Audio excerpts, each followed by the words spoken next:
I don't know how many of you watched the movie We Bought a Zoo, but perhaps it played some sort of inspiration in the lives of our featured guests today.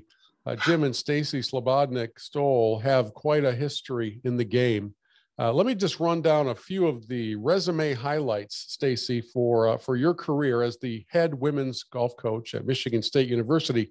And let me say at the outset that here I am, a diehard alum of the University of Michigan, and yet we're able to have this civil conversation. It's such a powerful moment as I talk to a member of the Michigan Golf Hall of Fame, the Grand Rapids Sports Hall of Fame, 2018 inductee into the National Golf Coaches Hall of Fame, the defending Big Ten champions, which is kind of fun. I'm surprised there's not hardware in the Zoom screen with you now. I thought maybe there'd be a big trophy right in between you and Jim. So it's good to see you both. How are you? Oh, we're doing great. Yep. Thank you very much for having us today, Bill. Well, this is kind of fun stuff because, I joke around about We Bought a Zoo, and that movie just has the title that works for what we're talking about, because both of you have fairly active lives. I don't think you're bored. I'm going to guess that the schedule looks fairly packed in the Stoll household, Slobodnik household. I don't know how to say that. There's a hyphen in there, so I'm just going to mess it up throughout our conversation.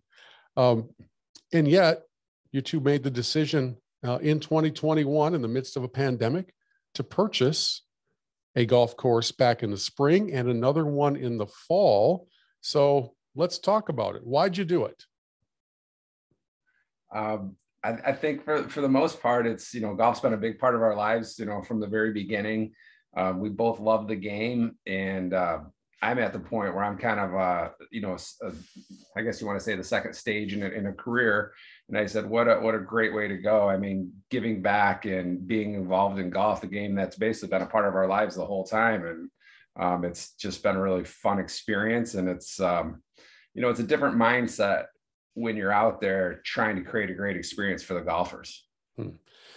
It just turns out that both of the courses are sort of in my part of the world, in the Great Lakes Bay region. You've purchased Twin Oaks in Freeland, which is right near Saginaw, and the vsassar Golf Club, which is really quite removed, but I guess geographically for our audience, we would best place it as being somewhat near Frankenmuth, which most people know for a number of different chicken-related reasons. And so, Stacy, when those conversations were taking place, were there any moments where the two of you looked at each other? You're smiling even now. Where the two of you looked at each other and said, "Have you lost your mind?" Well, Jim was not looking at me saying I lost my mind. I was looking at him saying, "You have lost your mind." And what I would just want everyone to understand, you were talking about we bought a zoo. That is what our household was last year, because not only did Jim decide to purchase 2 golf courses, he was caddying full-time on the LPGA tour for my former player, Sarah Burnham. So then we also have a child that decided 3 years ago she wanted to play college golf, and she hadn't really played much golf. So we were dealing, with Olivia and trying to get her game up to speed to go be a member of Grand Valley's golf team this fall. And she was leaving, and I will tell you, it was my 50th birthday, and there was a lot going on in our house this year. And as Jim said, I think the realization that when you have the opportunity to give back to a community with something that you truly have a passion for, that was kind of what made the decision. Twin Oaks was something that Jim was very familiar with. One of his good friends, or our good friends, has owned it. His father had built it. So Jim was very familiar with that property. vsassar, we weren't quite as familiar, but Jim was gung-ho about it. And I just reminded him that, I still have a job with Michigan State, and that is where my passion is, along with, golf. And so if he wanted to do it, go right ahead. So when you have these decisions to make, and then you have the family factors that are added into it, Jim, was there ever a time when you thought to yourself, "Hey, you know what, this was a good idea, but maybe it's not the right time"? I mean, did you wrestle with the timing of it all, knowing that these windows of opportunity aren't always as clear as they were last year?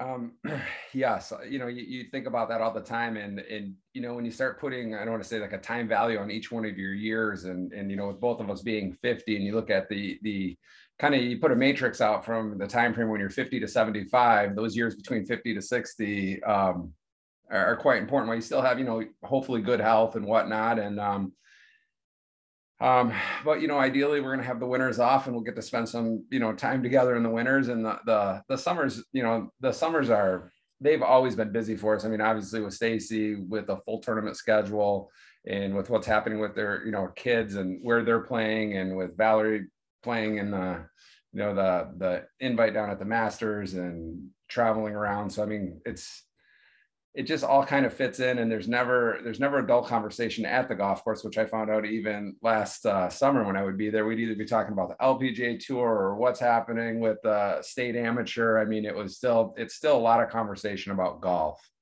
And I guess so it just naturally fits in. So as far as, sorry to talk back about your timing question, I don't know if there's ever really a great time. Sometimes you just gotta, you gotta just leap and then maybe try to figure it out as you go.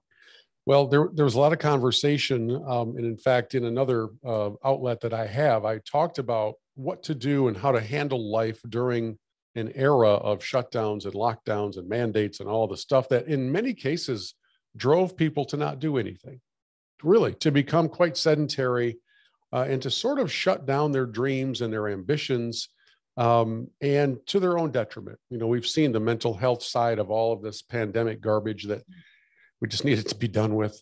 And so the other side of that is you could really take advantage of these moments and do those things that you've long dreamed of, realizing that we're not all here forever, right?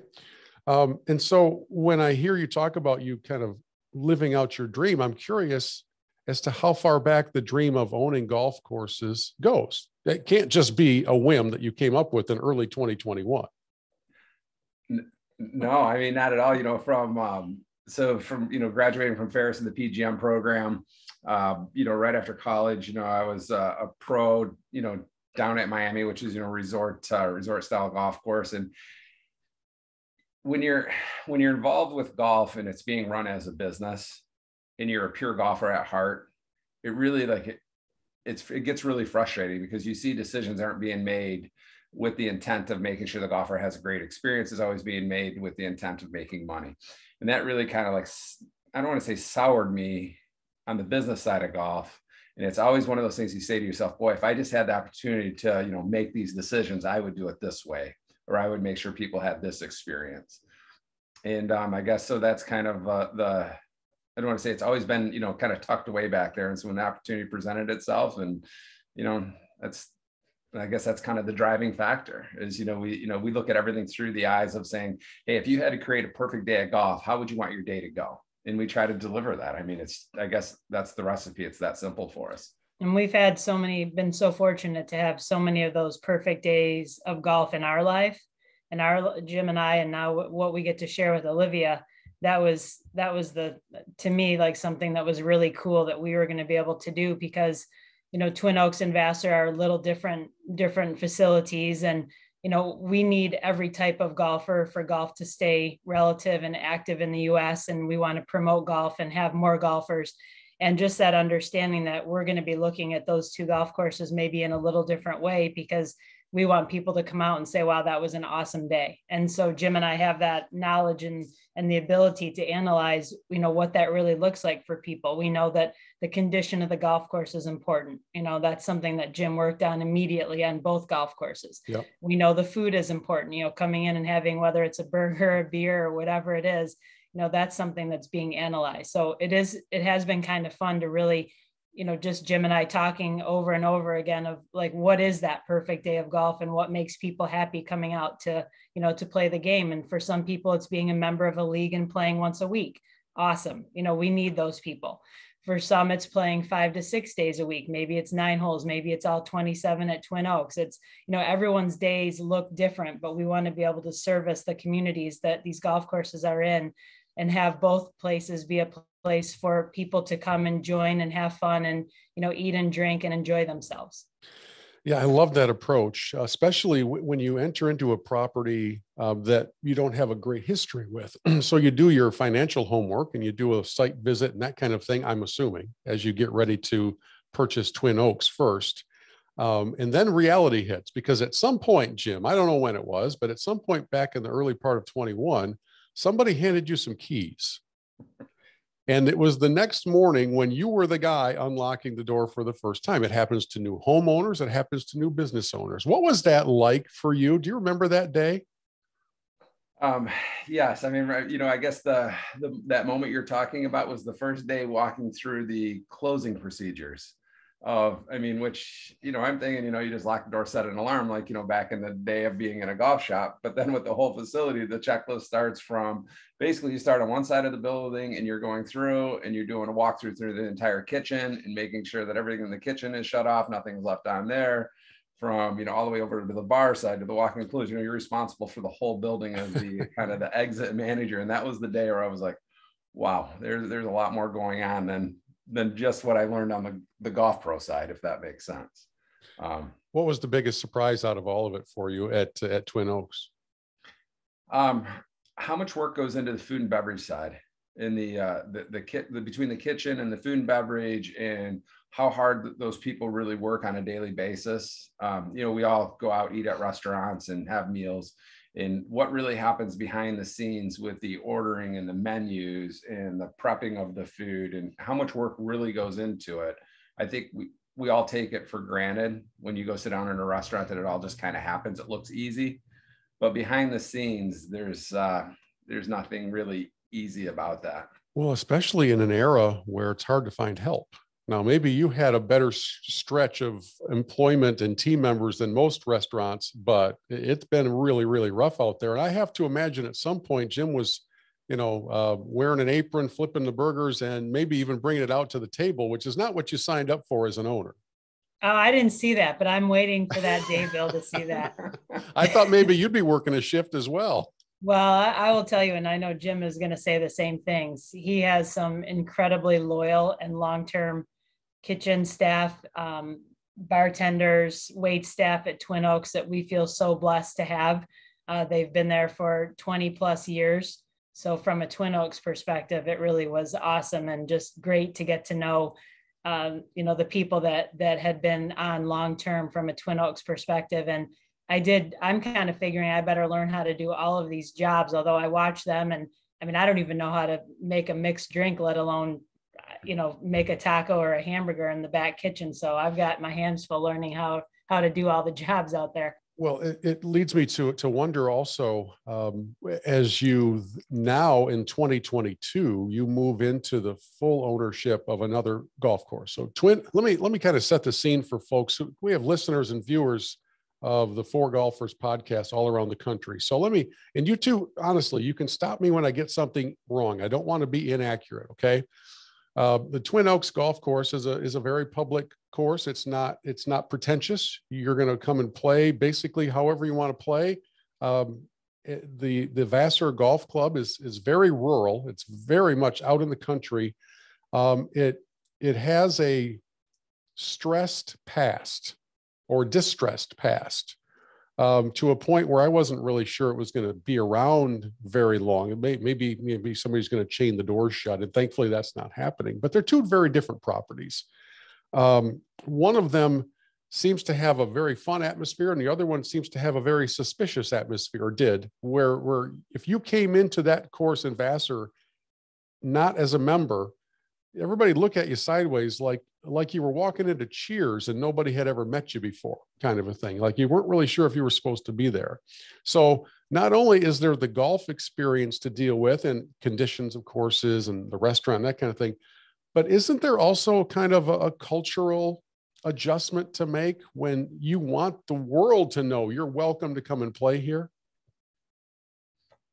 Yes, that'll be one of our challenges at vsassar, is to find, who and what we are. What are we going to offer? And just, you did a really nice job framing that and saying, vsassar is a small town, and it, when you walk in there, everybody, turns their heads and who is this and what are they doing here? And, I never really thought about it from that perspective. I just looked at it as like, wow, I really enjoy this layout. It's kind of nice. It's once you're out there, it feels like you can unwind for a minute,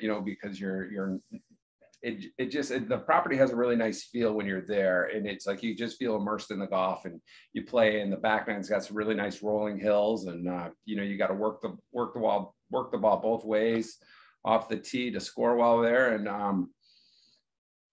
and I'm hoping that when people come out there, it's one of those things where they just kind of unwind, and it becomes more of a cheers place where there's more daily fee type play, and it's not just private. And that was one of the things with the name. It's now vsassar Golf Club instead of vsassar Golf and Country Club.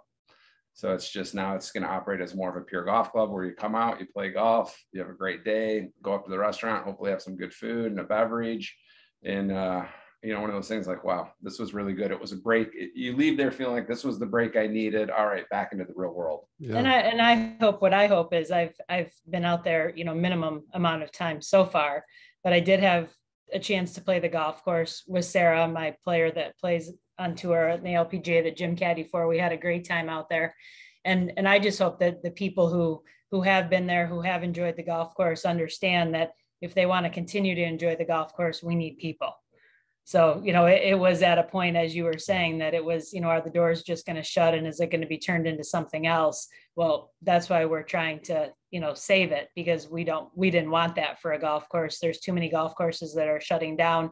It is a great place. It has tons of potential. So, what Jim and I will be asking for from the community is their assistance and, helping us bring it back to what it may used to be when it was built a long time ago, which is a place for everyone to come and enjoy. Yeah, that's a great thought. And off the air, I'll connect you with some of those people you may want to talk with. I've met them over the years, and some of them are good friends, and they have a great affection for that property, and I think have the right perspective on it as well.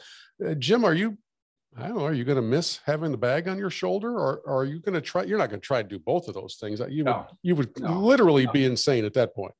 Yes. Yeah. No, there's no way I'll be able to do them both. And, it's a pretty, from a golfer's perspective, it's a pretty exciting time inside the ropes there. And, it was a lot of fun. And yeah, there will definitely be times. And I know, like, as the tournament coming up, like this weekend, I'll flip it on and I'll see some of the, caddies that I know and the players, and you definitely have those moments where you miss it for sure. Well, I have a suggestion for both of you, because I think if you were to, on occasion, encourage some of the young lady golfers that to make their way over to Twin Oaks and to Vassar, I'm guessing they could hustle a few dollars out of some of the guys who think, oh, here comes another female, and then they go out and shoot a 65. So, that's already kind of happened, Bill.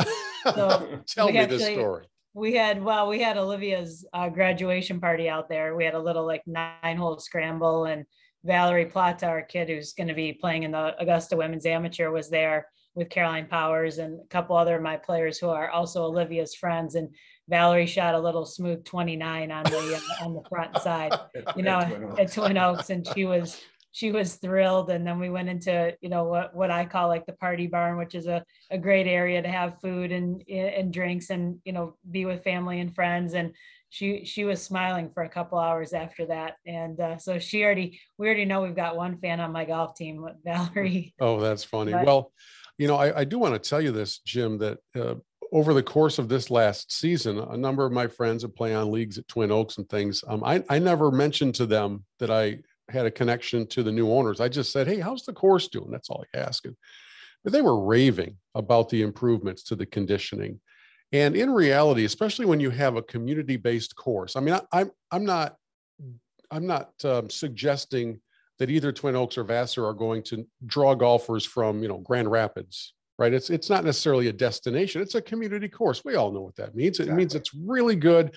But for people within a 30-minute radius, that's going to be their home course. I think 30 it's probably the farthest out that you'd realistically expect.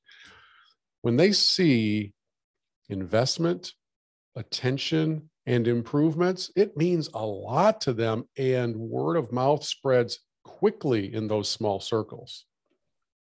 Yes. So keep spreading it, everyone. Yeah. Keep spreading the word, everyone. So Stacy, meanwhile, with all of this going on, Are you, is your husband moving to Saginaw for the summer? How many, are you going to have a commuter where it's I-69 to 75 to 675 every single day, or what's happening in the summer?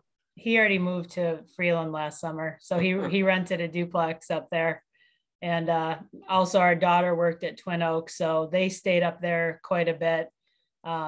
We also have a up north place in Omer, Standish area. So that's we go up there and stay. And yeah, it was an interesting summer. I think there were stretches when I didn't see Jim for like 2 weeks, but when I was, I'm on the road with the team, we're at Big Tens, we're at the national championship, and then he's on the road with Sarah trying to, figure out how to run one golf course. Yeah, it was, but again, as we would both say, it's all fun, and it's doing something that, every single facet of our life is involved with golf. And that's what we love to do. So no matter how we were involved or what we were doing, it's, Jim's on the road with Sarah talking about, she shot the low round in the US Open, one day, there was always, we come home with another Big Ten trophy. I mean, it's all good stuff. And then it was fun for Jim to be at Twin Oaks, with all the stories of Sarah, because now all the people at Twin Oaks were watching how Sarah was doing on the LPGA tour. So, that was really fun. And as we know, that's the beauty of golf, is it brings people together. And I think that's ultimately what we enjoy, whether that's, to deal with Michigan State golf or to deal with, the Twin Oaks. And I think vsassar hopefully is going to start to experience that this summer, not only with the improvements in the condition, but also, having a restaurant back open there, and just having the excitement and energy that hopefully Jim and I, can bring to a golf course and all of our experiences. Well, speaking of excitement and energy, we are just a few weeks away from the Augusta Womens Am. I had the joy of being down there when another Spartan young lady a couple of years ago, Allison Gear, was competing. And now you have another player coming in, Valerie. What would you define as a successful Women's Am for her at Augusta? Does she have to win it all, or does she have to stick around for Saturday? What's successful look like? Well, I think successful in her mind is winning it. And I think with what she's done, not only in her career at Michigan State, but definitely in the past 2 months, she won the Annika Latin America. So she's exempt into the British and the Avion this year. Then she goes and wins the Patriot in Arizona in December, which is the bowl game of college golf. And then she gets the invitation 2 weeks ago, the green invitation, which is beautiful, by the way. I need to see that. In her mind, winning is what her goal is. But, she's ranked 42nd in the world right now. That invitation went to the top 72 players in the world. 30 will make it to play on Saturday. And there's not a question in my mind that, she'll be there on Saturday with Caroline Powers, our assistant coach, on the bag, and me leading the cheering section. So it'll be awesome. And, you were there, Bill. It's such an incredible experience being there the first time, knowing it was the first amateur tournament for women, or any tournament for women that was held there, was great. And now to be going back again, walking with one of your players on those hallowed grounds really is special. Take us inside the ropes a little bit. There are some, I guess you would call them, unique Augusta rules and restrictions about your entourage, and you're part of that. And by the way, the following week, Spartan Golf is represented again because James Pyatt is in the Masters field. Of course, my goal was to cover both events, and so far that's not happening. But I am approved for ANWA, and I'll get tasered if I try to stick around for the Masters. So I'm going to make the most out of the time we have there. But what's it like as you have a player there? It's not just an automatic, hey, I'm her coach. That doesn't work down there, right? No, well, unfortunately not. So they have certain categories that, Valerie places people into. And, yes, I'm her coach, but she has also a coach that she's worked with since she started playing golf in Colombia, whose name is Pedro, and he'll be coming over. So Valerie and I just sat down and looked at, the allotment of tickets, and then the special categories that she is able to have. And behind my back, I just kept my fingers crossed that she was going to put me as the designated person, which is what I got to be with Allie. So really it's the caddy, Valerie, and then that designated person that gets to do everything, I would say. So there's a dinner Tuesday night at Augusta National. Then that designated person is the only person that gets to go to Augusta on Friday. And fortunately, Valerie decided to make me the designated person. So that's pretty exciting. But her coach from Columbia will be coming over with his family, actually. And so they'll have tickets, you know, and her mom and dad and brother will also be here.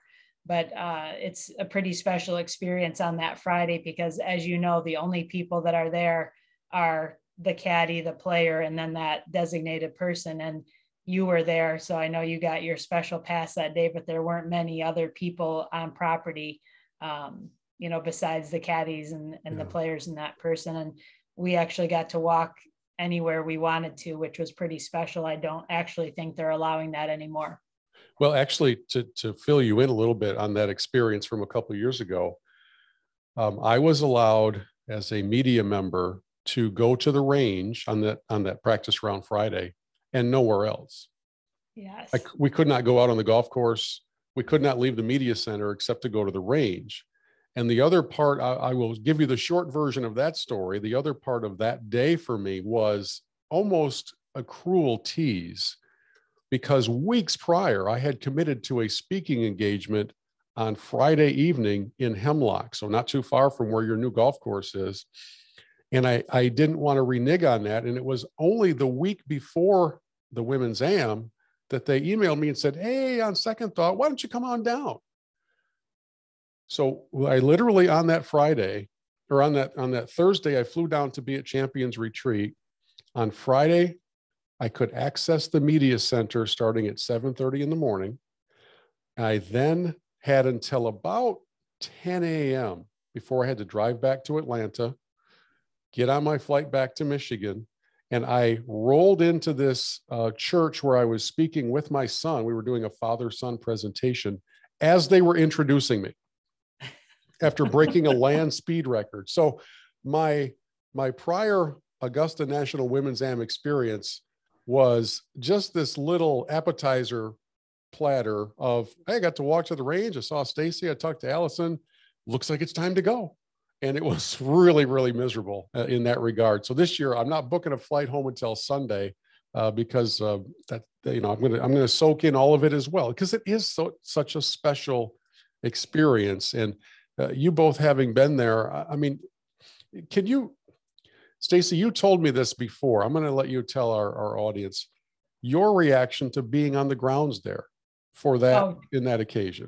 Yeah, crying. I mean, I mean, I got off the bus and I walked through the gate and we met up with the caddies first. So when Allie walked through the gate, her and we met the caddy master, and then you go right to the range. And I just remember turning that corner and it's like, you know, you just feel like the music should be playing and the, you know, the sun rays are shooting down and it's like, oh, you know, you're here. And after waiting a lifetime being a golfer to actually see and access that course, it was, you know, it did really brought a lot of people to tears, and especially those being first time, you know, being there for the first time. It really was awesome. And we are so fortunate to have a member of Augusta National who is also a Spartan.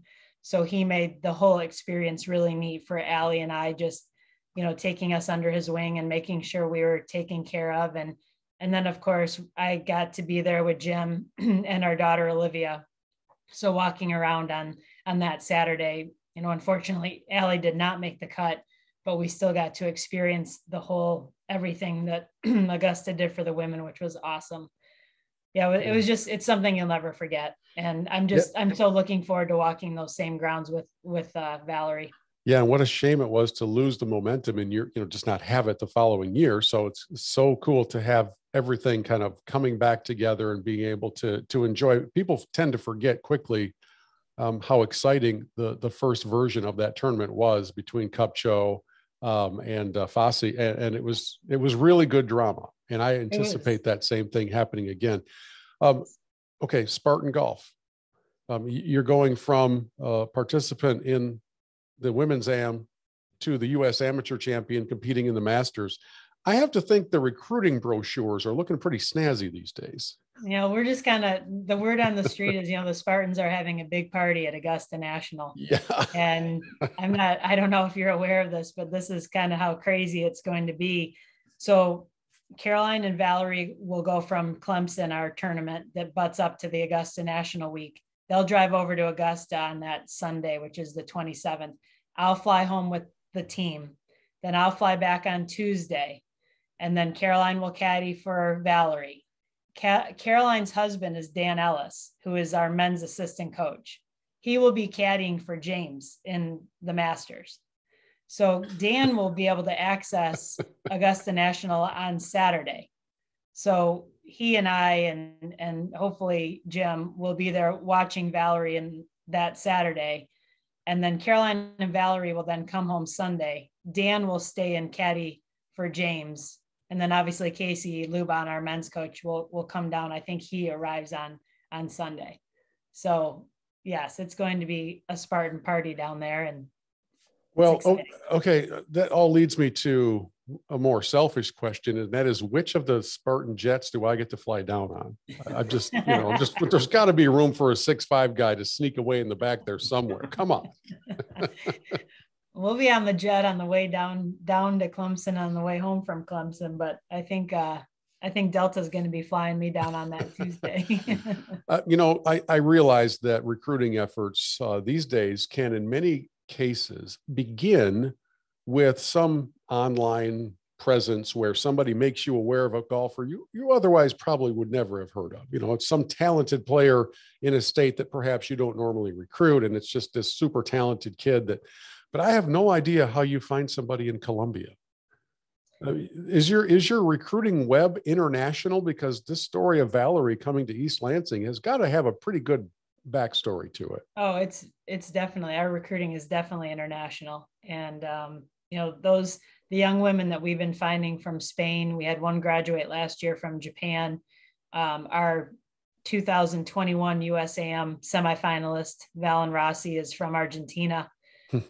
So it's, those players in all of those countries, we just take college golf or college athletics for granted in the US, but all of these young people that are in these different countries, all they do growing up is they dream about coming to America to play college athletics.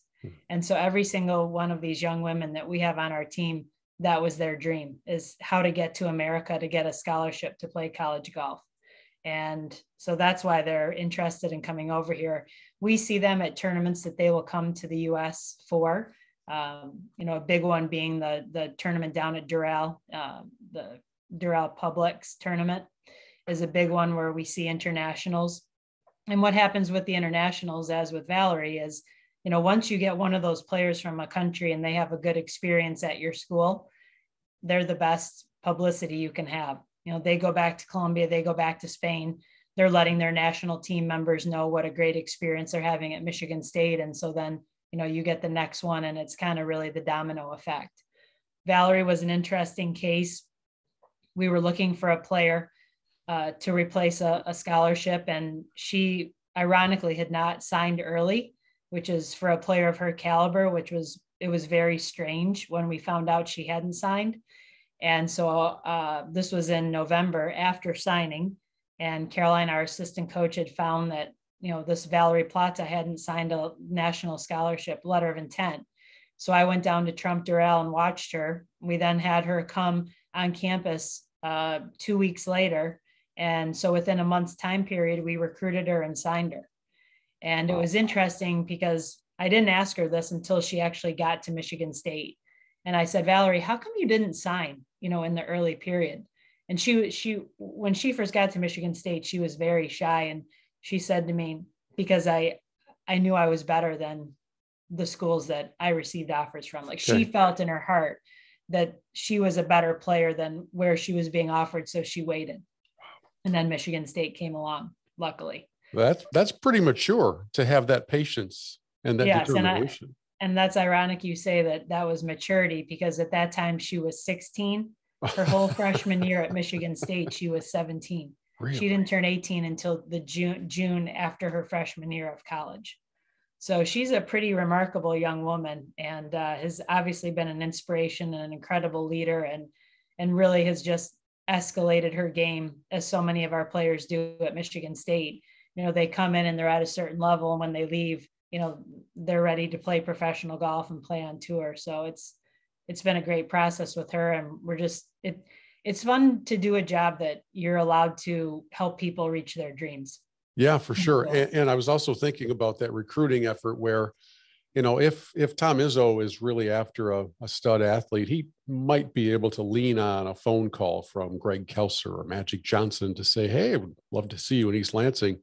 If you're in Ann Arbor and you get a call from Desmond Howard or Tom Brady, it probably gets your attention. Does that translate into golf? Is there somebody in the Spartan family that you can have kind of as your closer with a phone call? Well, that would be Tom Izzo too. Oh, okay. We use Coach Izzo quite a bit in recruiting, but we've got a pedigree of LPGA Tour players that have played. We still have Liz Nagel on tour. Sarah. So we are always talking about our past and where we've come from and how many championships we've won in the past 26 years and how many players we've put on tour. And so we've got quite a resume in our program, and we're utilizing that, every day in our recruiting. But when players come on campus, we do use Coach Izzo. He's obviously an incredible person and a very big supporter of our program and what we're doing. And he and I have an ongoing race to who's going to win more Big Ten championships before we retire. He's got us by one right now. And he also holds the carrot above me, which is he's got the national championship trophy, and we do not yet, but we're working toward it. So, there's a lot of different cards that we pull out at MSU to help our recruiting, and Sarah and Liz and Tom are just three of them. Oh, you know what? When you can have that sort of a collaborative effort, it's so much more powerful than having these dividing lines between sports within the department. I love to hear that. Even though I'm maize and blue, I really like to hear that. And I don't know if that's common across Big Ten and across NCAA big institutions. I don't think it is. And I'm glad to hear that you are able to enjoy that blessing. Jim, a couple questions for you as we circle back around to your new ventures. Golf's never been stronger. It's never been stronger than in the last 2 years, when much of our society has been shutting down and wondering if it would survive. Golf has thrived. You probably enjoyed a season at Twin Oaks that outpaced your forecasts, whatever those were. I have to think, because everybody did. I mean, it would be really unusual if that weren't the case. What are you expecting in 22? Is there any sort of logical projection that we should even adhere to? Because it seems like golf is its own animal these days and just exploding, and it's not leveling off yet from what I can observe. It's with the pandemic, it definitely was a shot in the arm to golf. No pun intended. My guess is I'm expecting a little bit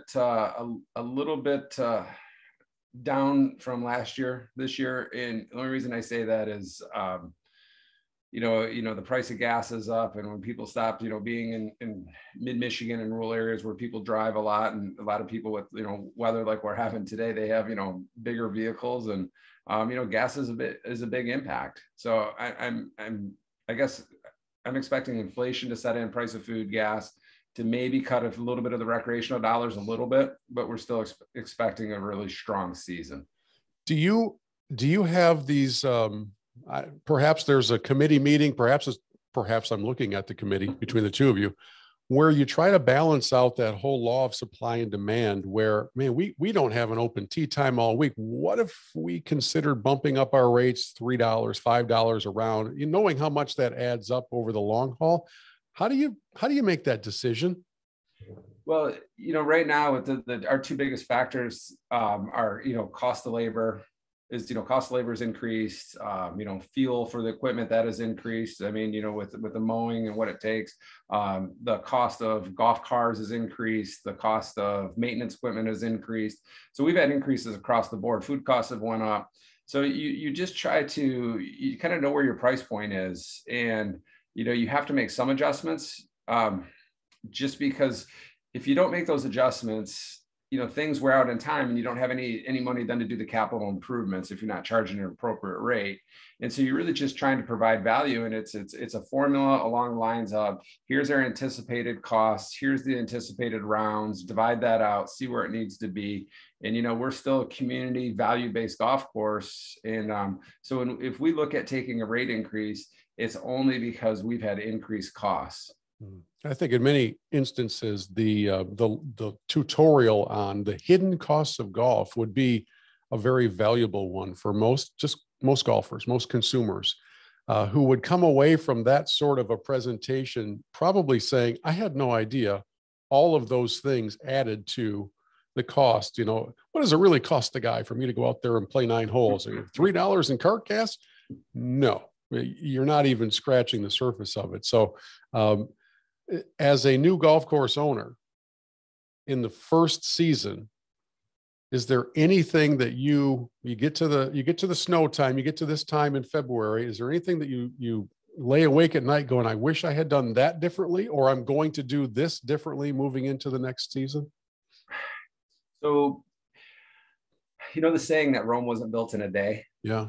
The thing that you toss and turn at night, and you want to do everything right now, from pruning trees or elevating trees, because trees naturally grow to the light. So, your fairways typically, you got your fairways and then there's, tree lines, and those trees always want to grow towards basically the fairway. So then pretty soon, as you're mowing fairways, the fairways start getting a little narrower, greens start getting a little narrower. And this all happens like an inch at a time. But over the course of the season, you can lose 1 foot, 2 foot of fairways. And to get all that back you can't just necessarily just like widen a fairway or widen a green. It's a process of taking that down, of adjusting mower heights. And, you see the vision of what you want it to be, and you just realize you just don't have enough time in the day to get it all done. And the list of projects in your mind that you want to do seems to grow faster than what you're able to get them done. And a lot of that has to do with, number one, weather, number two, the time you actually have to be out on the golf course working. It's a reason why maintenance runs from basically like 6 to 2, because they have to get out there, get the greens cut, get the tees cut before the golfers come, because there's no efficiency of running that equipment when people are trying to play through equipment sitting on the side. They wait for that group to come through, then the next group comes through. So, when you look at kind of how it's all got to work, there's just not enough time in the day to get everything done that you always want to do. So there's the basic maintenance. Then there's like what I call like the projects. And it's always the projects that I'm always like, boy, we could, do this. And if we just widen this fairway a little bit, or if we kind of elevate this tree a little bit, it's just, that's the stuff that never stops. Yeah. There's been a really cool example set by one of your neighbors, Adam Fairchild, at the Sawmill Golf Club also in Freeland. And they have begun enlisting or inviting some of their members to be part of those teams. So it's Saturday, it's time for tree clearing day. And they, they feed them lunch and everything, but it's this collaborative effort. And when I first heard about it, I thought, that's ridiculous. That's never going to work.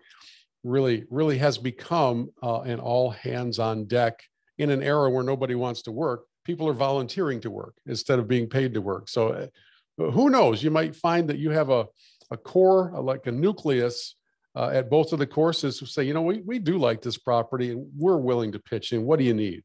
It's kind of a fun thing. Bill, I think on top of that, what it does is it gives people an understanding of what it really takes. Yes. And I think Jim's talking from my perspective, and I've just kind of been like the outsider looking in, and Jim's, personality is he wants everything to be perfect like now. And I just told him a couple of weeks ago, I'm like, I think you better make a list for both of these courses, like a short list of the reality of what, you're really going to be able to get done, because he's going in, a mile a minute in every single area. And it's not, physically good for him to be, right. He's just selling himself short of what's, what the reality is. And we just have to be realistic with what we can do. And, it's one step at a time, what's most important. And I think we both decided that the condition of both of these golf courses is where we really first wanted to focus, so people do notice a difference and understand the commitment. And it is all encompassing. It takes so much time, and there's so much, it's not only time, it's money. Equipment breaks down. You want to, redo the pro shop or redo this or make this look better. And, you know, it's been an amazing process, but I think that hopefully every customer that comes in and plays golf and eats at both facilities understands our commitment to golf and to making their experience a great one. Yeah, I'm glad you said that. It also reminds me of the parallel to what you described with your daughter's newfound love of the game and trying to get her game to a point where she could play in college. That didn't happen in 3 days. No. You know, those things take time, and there are incremental improvements that are made.